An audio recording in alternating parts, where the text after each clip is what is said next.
Arda'nın Ramazan mutfağına hepiniz hoş geldiniz. Ramazan'ın ikinci gününde umarım her şey yolundadır. İlk birkaç gün biraz zor, evet, farkındayım. Birazcık vücudun adapte olması zorlanır. Ama eğer dün yaptığımız yemekleri yapıp iftar sofranıza koyduysanız gerçekten bugünün daha iyi geçmemesi için hiçbir sebebiniz yok. Bugün de sizler için iki tane farklı tarifim var. Bunlardan bir tanesi böyle değişik bir şekilde önce birazcık tavada tencerede pişirip arkasından fırına atacağımız güzel bir şehriyeli et tarifi. Ve hemen arkasından da böyle tatlı niyetine, içinizin böyle bütün günkü olan bu sıvı ihtiyacını karşılayacak güzel ve değişik tarifle hazırlayacağım bir armut hoşafı.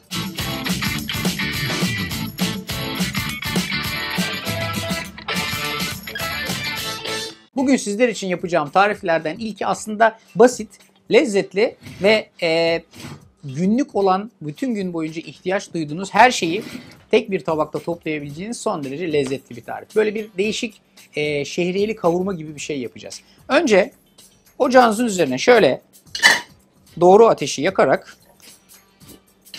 bir tava koyun ve tavayı birazcık ısıtın. Yaklaşık 400 gram kadar kuşbaşı kavurmalık ete ihtiyacınız var.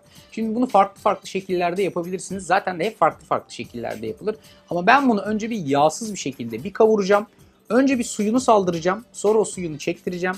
İhtiyacı olursa biraz daha su ekleyeceğim. Bir et hazırlayacağım. Arkasından diğer bir tencerede şehriyeleri kavurmaya başlayacağım.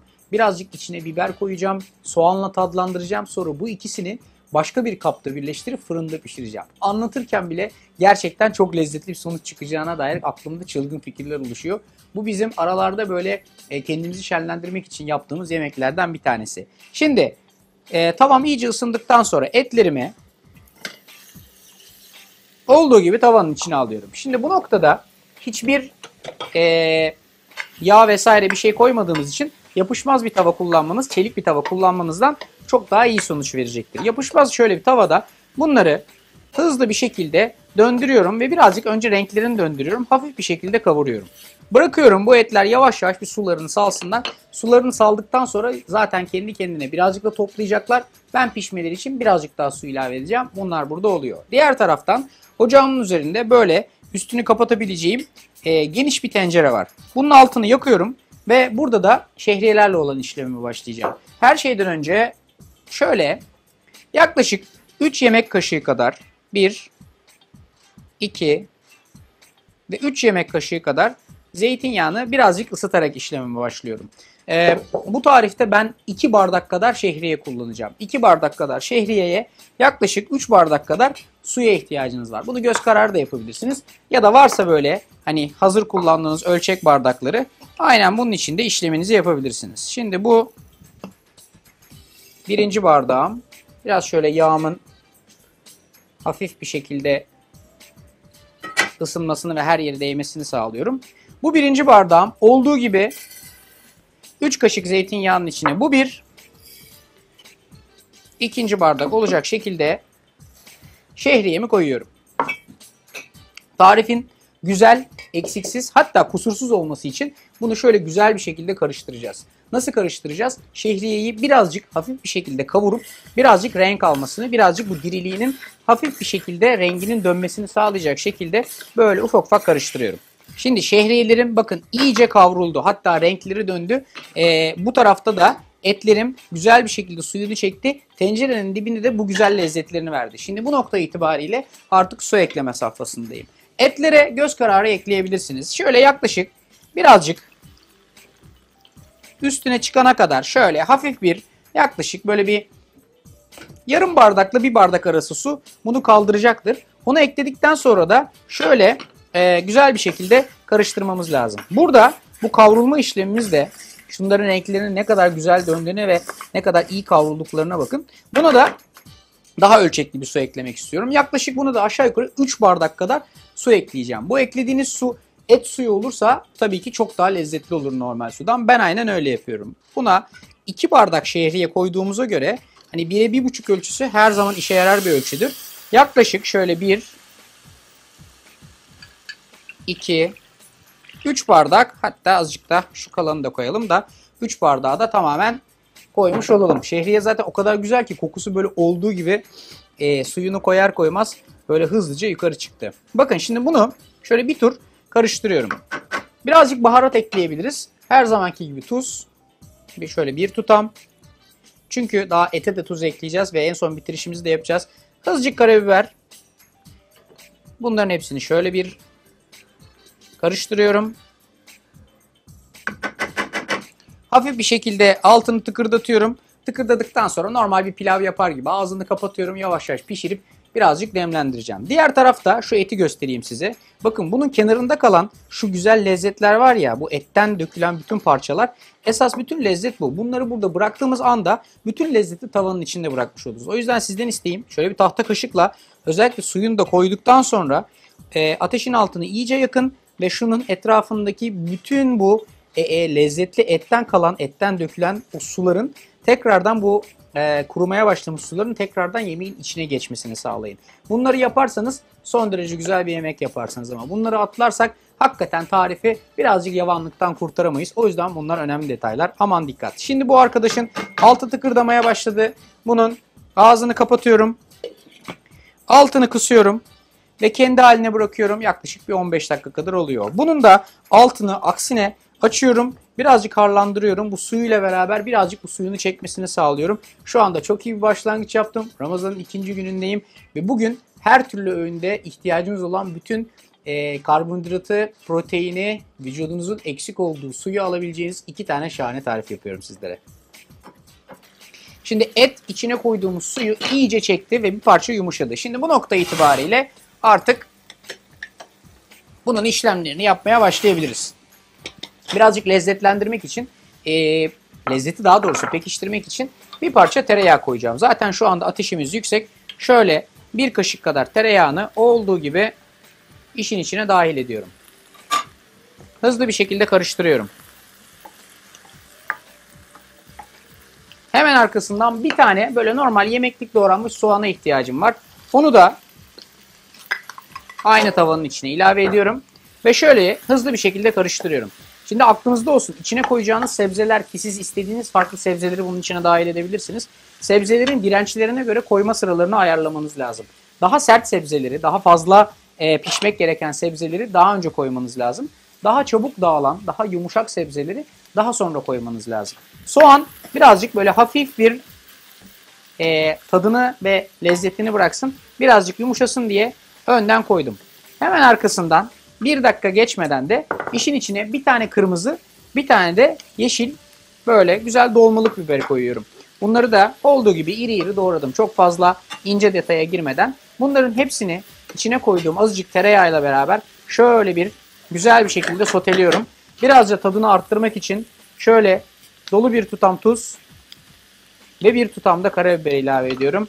Ve bunların hepsini şöyle güzel bir şekilde soteliyorum.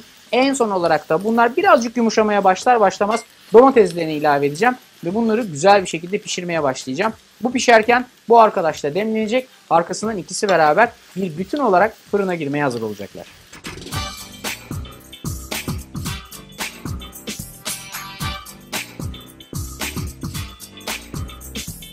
Burada bu tavanın içindeki görüntünün aynen bunun olmasını isteyeceğim sizden. Yani soğanlar birazcık kendilerinden geçmişler. Hafif bir şekilde biberler yumuşamış. Etler de tereyağı ile beraber iyice parlamış vaziyetteler. Artık domatesleri ekleyebiliriz. 2 tane böyle olduğu gibi küp küp kesilmiş domates ekliyorum tarifin içine. Bu cızırdamalar var ya, tamamen doğru yolda olduğumuzu gösteriyorlar. Şimdi yapacağımız şey son derece basit. Domatesleri ekledik. Bir parça domateslerin yumuşamasını istiyorum ama tadı da pekiştirmemiz lazım. Etle beraber en iyi gidecek arkadaşlardan bir tanesi birazcık kekiktir. O yüzden şöyle yaklaşık dolu bir tutam, bir kaşık kadar diyebilirim. Kekik koyarsanız bunun içine etin hani böyle eksik kalmış olan o kavurma lezzetine tamamen ulaşmış olursunuz. Şu anda yani her şey gayet iyi gidiyor bu tabanın içinde.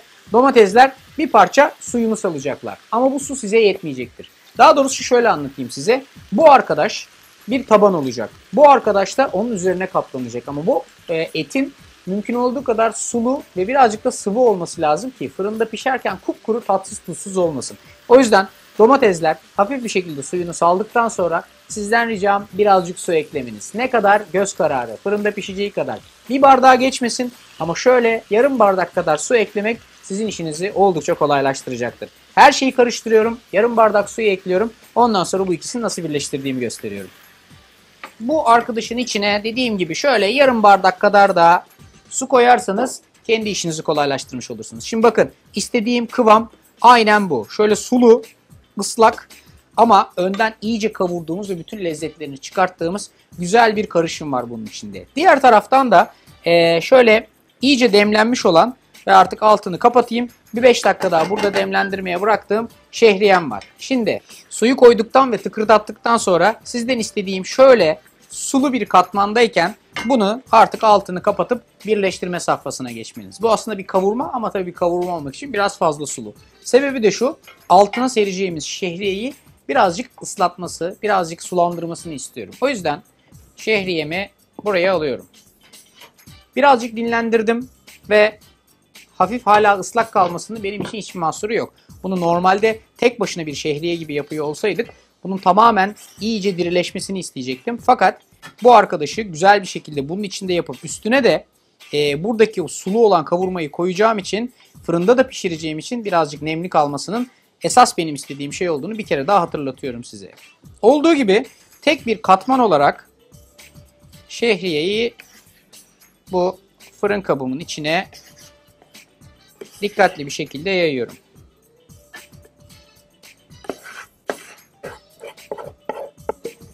Evet, şimdi bir katman olarak komple bunu bu kasenin içine yaydım ve her tarafını da eşitleyip düzlüyorum. Hemen arkasından geliyorum buradaki şu sulu kavurmalı olan katmanıma. Bunu da şöyle güzel bir şekilde üstüne böyle tas tamam bir kat verecek ve her tarafına eşit yayacak şekilde döküyorum ve kenarına köşesine iyice yayıyorum. Bu ikinci katmanı da iyice üstüne yaydıktan sonra bu arkadaş fırına girmeye hazır. Bu tarifin benim gözümdeki en güzel taraflarından bir tanesi, bunu böyle iftar saatinden 15-20 dakika önce hazırlayıp üstünü de aynen bu şekilde kapalı vaziyette bir komşunuzun evine gidip bu da benim bugünkü iftar sofrasındaki yemeğim deyip beraber paylaşabileceğiniz son derece güzel ve lezzetli bir yemek olması. Unutmayın, iftar sofraları paylaştıkça daha da bollanır, daha da bereketlenir. Şimdi bu arkadaş yaklaşık 180 derece ısıtılmış olan fırına 25 bilemediniz 30 dakika kadar pişmeye gidiyor. 30 dakika sonra ağzınıza layık nefis bir erişte olacak bu, hem de etli bir kavurmayla.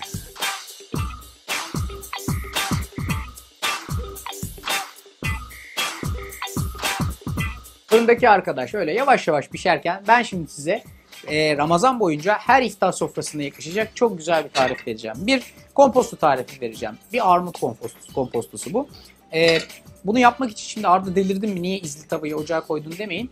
Bunu değişik bir şekilde yapacağım. Birazcık armutları tadlandıracağım. Çünkü klasik bir hoşaf veya komposto yapmaktan ziyade bunu birazcık farklı bir şekilde yapmaya çalışacağım. Öncelikle sizden istediğim böyle bir izli tavayı ocağınızın üzerine koyun ve bunu iyice ısıtın. Ne kadar ısınmış olursa o kadar iyi sonuç alacaksınız. Sonra eğer benim gibi bir ön hazırlık yaptıysanız yaklaşık böyle yarım kilo kadar armutu, çekirdeklerini çıkartın, kabuklarını soyun ve bir suyun içine basın ki mümkün olduğu kadar az kararsın. Ama zaten hiç fark etmez. Bu sıcak suyun ve şekerli suyun içine girdiği zaman zaten iyice rengini döndürecek, yumuşayacaktır. Aklınızda olsun, böyle bir ön hazırlık yapıyorsanız ve diri kalmalarını istiyorsanız bu tip meyveleri limonlu suyun içinde bırakırsanız kararmalarını engellersiniz. Şimdi benim yaptığım şey bunun üzerindeki fazla olan suyu almak. Çünkü bu tarifte gerçekten hiçbir şey yok. Acayip kolay. Sadece güzel bir izleme safhasından geçirmemiz lazım. Üzerindeki fazla suyu, nemli olan katmanı aldıktan sonra en önemli detay bu arkadaşın çok iyi ısınmış olması. Ne kadar iyi ısınırsa o kadar iyi iz verecektir size. Isındığı an itibariyle bunların üzerini izlemeye başlayacağım ben. Diğer tarafta da böyle bir derin tencereye ihtiyacınız var. Burada da yapacağımız şey aslında son derece basit. 1 litre kadar suya ihtiyacımız var. Onu olduğu gibi 1 litre su yaklaşık 5 bardak kadar, 5 su bardağı kadar eder. 1 litre su koyuyorum bunun içine. İçine de böyle 2 tane tarçın koyuyorum. Çubuk tarçın çok daha iyi iş görecektir. Ve lezzeti pekiştirmek için her zaman yakışır. 2 tane de böyle karanfil atıyorum. Bunu birazcık şekerlendirmemiz lazım. Çok fazla şekerli yapmayacağım çünkü dünkü tatlımız gayet şekerliydi. Yani şöyle söyleyeyim, Ramazan'ın ilk günü için vücudun kaybettiği şekeri vermek adına tamam ama her gün böyle bir ciddi şeker yüklemesi yapmayalım istiyorum. O yüzden yine aynı ölçeği kullanıyorum. Fincan ölçeğini kullanıyorum. Kahve fincanı yaklaşık 2 kahve fincanı, ki ben bir koyuşta dolduramadığım için yaklaşık böyle 2 fincan kadar ediyor. Şimdi bu arkadaş burada ocağın üstüne gideceği vakti bekliyor. Gelelim buraya. Güzel bir şekilde ısındın mı? Isındın. Şimdi armutlarınızı alın. Hepsini muntazam bir şekilde şu cızırdama sesi gelecek gibi bu şekilde izli tavaya yerleştirin. Etrafına ve dışına ne kadar güzel bir iz verirseniz görüntü olarak o kadar güzel bir sonuç alacaksınız. Hepsini muntazam bir şekilde ama elinizi yakmadan izli tavanıza yerleştirin. Şimdi bütün armutlarımı düzgün bir şekilde dizdim. Tavam çok sıcak olduğu için hızlı bir izleme işleminden geçireceğim. Üstündeki izi verdiğiniz andan itibariyle armudunuzun işi tamamdır. Şöyle gösteriyorum. Zaten ben öndekileri dizdikten sonra sona gelene kadar bu armutlar böyle hafif bir şekilde izlerini almaya başlıyorlar. Kontrollü bir şekilde bu armutların her iki tarafına da güzel bir şekilde tavanın izini verin. Ondan sonra bununla beraber birleştireceğiz buradaki arkadaşlar ve ocağın üstünde birazcık tıkırdatacağız. Soğuttuktan sonra şahane bir komposto hazır olacak. Arkasından da fırındaki arkadaşı çıkaracağım. Bugünkü sofram çok pratik ama çok lezzetli iki tarifle şenleniyor olacak.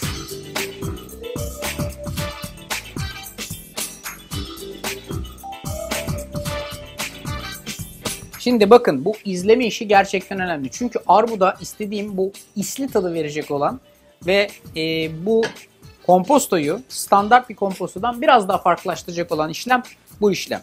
İkinci bir püf noktasını söylüyorum. Bu arkadaşı şu an ocağın üstüne aldım. Her şeyi karıştıracağım ve iyice izlenmiş olan bu armutları da işin içine şu noktada katacağım. Önce bunları şöyle güzel bir şekilde karıştırıyorum.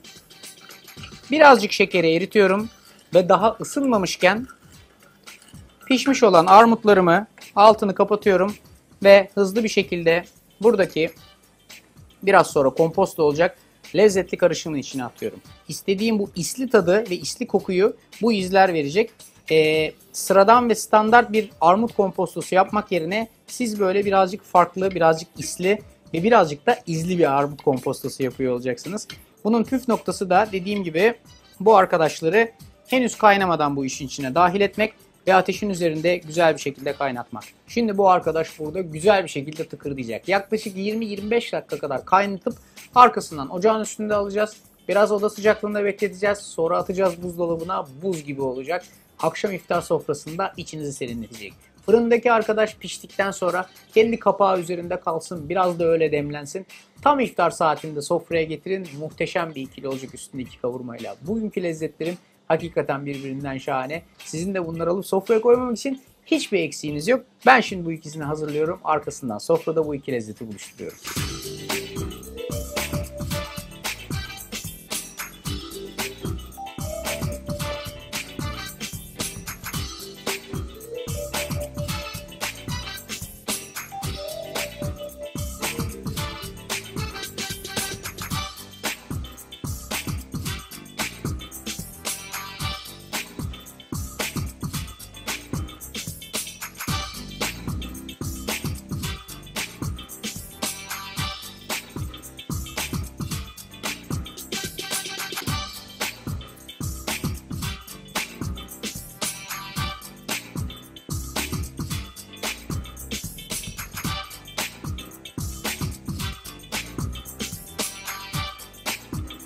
İşte Arda'nın Ramazan mutfağının iki tane şahane lezzeti bugün de soframda. Bir tarafta dediğim gibi al, komşuna git, direkt olarak sofraya koy ve sofraya bir artı değer kat diyebileceğiniz tarzda şehriyeli bir kavurma. Nefis oldu ve nefis bir şekilde aynen pişirdiğiniz şekilde servis edebilirsiniz. Diğer tarafta armutlu bir hoşafımız var. Çok güzel ve çok lezzetli. Size önerim, bunu içerken şöyle hem birazcık fazla şekerini kırar, hem biraz daha böyle bir yaz serinliği katar, hem de birazcık modern bir hava verir. Ramazan sofrasına modern ama bildiğimiz tadlarda bir hava. Bunu bu şekilde iyice serinletirsiniz, iyice buzlandırırsınız. Arkasından da serin serin nefis bir yaz içeceği olarak sofranızı şenlendirirsiniz. Bu tariflerin detaylarını kaçırdıysanız Facebook'taki Arda'nın Mutfağı sayfasına giriyorsunuz. Ya da Twitter kullanıyorsanız beni Twitter'da Arda_Türkmen olarak takip ederseniz siz de bu tarifleri benim gibi, hatta benden çok daha güzel bir şekilde Ramazan sofralarınız için hazırlayabilirsiniz. Bugünlük benden bu 2 tarifle bu kadar. Yarın 2 tane başka tarifte Ramazan sofralarını hep beraber şenlendirmeye devam edeceğiz. Yarın görüşünceye dek kendinize çok iyi bakın. Allah'a ısmarladık.